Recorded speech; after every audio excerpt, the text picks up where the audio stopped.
Oh boy. Okay. Oh, wait, did I just hear a mic drop? I think I did. Spanky, you did your thing on pranks in the pulpit. I mean, okay, when I first heard that comedy skit on your YouTube the other night, I was bursting at the seams laughing. I loved it. Okay, so now we are at the spot of our show where we get a little bit more personal and get to know Spank E, the comedian. Now, I know he is married to a beautiful, beautiful woman inside and out, his first love and love of his life, Tamara. And they are such a wonderful couple. I just love them together. They are definitely marriage goals, okay? Hi, Tamara. But now his second love, now these are my words, is his comedy. So I had to ask a few questions, and here we go. We're just going to get right into it. Okay, Spanky. Well, thanks again for joining us. And, we have been waiting for you to come on our show. We were hoping that you would be the first one, and you were. So now that we have this opportunity to ask you a few questions that I'm sure your listeners and myself are eager to know the answers to, just tell us, how long have you performed? I've been performing comedy 26 years. This year just started, so it'll be year 27 for me. Okay. So you've been out there a long time. You can school a lot of people on comedy, right? That's awesome. All right. Now, where would you say would be your favorite venue to perform? My favorite venue to perform at is probably going to be, all jokes aside, in Chicago. The first black comedy club in Chicago where everybody got their start.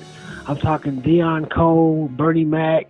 We all started at All Jokes Aside in Chicago, and that's my favorite venue to perform ever. Awesome. Okay, that's great. Well, now, what has been your most memorable moments in comedy? My most memorable comedy moment. I was living in Memphis, Tennessee. I was the house MC of the Funny Bone Comedy Club, and I recognized the need in the black community helping the disenfranchised. That is beautiful. I got with the famous Roxanne. You know Roxanne. Damn, yes. I want to be your man. And we put together a fashion and comedy show called Designs and Punchlines to benefit the charity called Dress for Success, the women's organization. Now, after doing Designs and Punchlines, I was awarded a resolution, the state resolution, being the only comedian ever to be awarded a state resolution by the state of Tennessee. Wow, that is such an accomplishment. That is a wonderful story.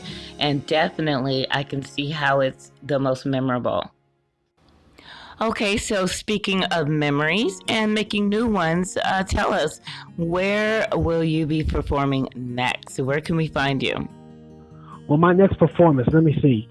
Well, I'm really moving from being in front of the camera. I'm moving more to a behind-the-scenes role as an entrepreneur. I'm starting to produce my own shows now. And also, in the near future, I plan on opening Las Vegas's first black comedy club. Wow, well, I'm certainly looking forward to that myself. So you keep up the great work, and I'll be looking out for that. So tell me, one of the last questions I have for you is, what advice would you give to an aspiring comedian?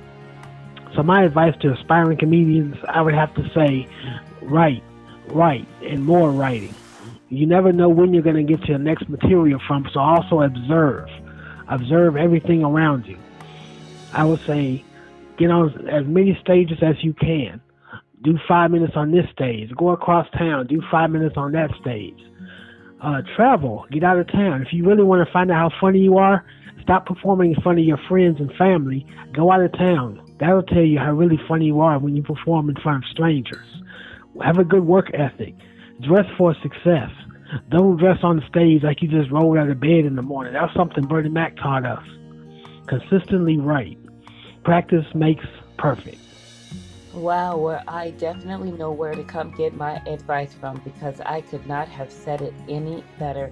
I think that advice is great full circle for whatever your craft is, your talent is, and what you aspire to be. That was a beautiful introduction to how they can learn their craft and perfect it.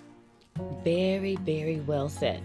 All right, so on a final note, my last question for you today, Spank E, would be where can your fans and myself and our listeners find you on social media, and especially for those aspiring comedians, so that way they can follow you and who knows, you can be their Bernie Mac on the way to success. So where to find me? You can find me at my mama house. You can find me at the corner store. You can find me over my wife's mama house. Oh. No, I'm just kidding. Seriously though, you can find me on social media, on Facebook under Spank E Comedy, SPANK Comedy. Also, you can also find me on YouTube under Spank E Comedy. There you'll find my pranks in the pulpit, where I prank call pastors. That's right, I prank call pastors, and it's called Pranks in the Pulpit. Look that up on YouTube. We most definitely will. Thank you, Spank E, for that insightful interview and for sharing the intimate part of comedy in you. Well, that is our show for today. I want to thank our very special guest for coming on our show today and giving us that hilarious treat. Spank E. You bring it every time, and I just love you. And I just thank you for being our first guest on Real'Tea'vLogs, the podcast. I could not think of anyone better to start our featured guest segments here on our show. You did a great job and continue doing what you do to make the world laugh. We all could use a little bit more laughs and loves, and you sure enough bring it. So thank you so much. And that does it for our show. Be sure to catch us next Monday at 3 p.m. Pacific Standard Time for another episode of Real'Tea'vLogs, the podcast. And as a reminder, subscribe to our YouTube channel at Real'Tea'vLogs and email us at realteavlogs@gmail.com for any of your inquiries. And remember, carpe diem. Carpe diem. You know what that means? Seize the moment and go out there and have a beautiful rest of your day. And remember to always give love, peace, and unity. I am Faith Hills, and I am signing out. See you later.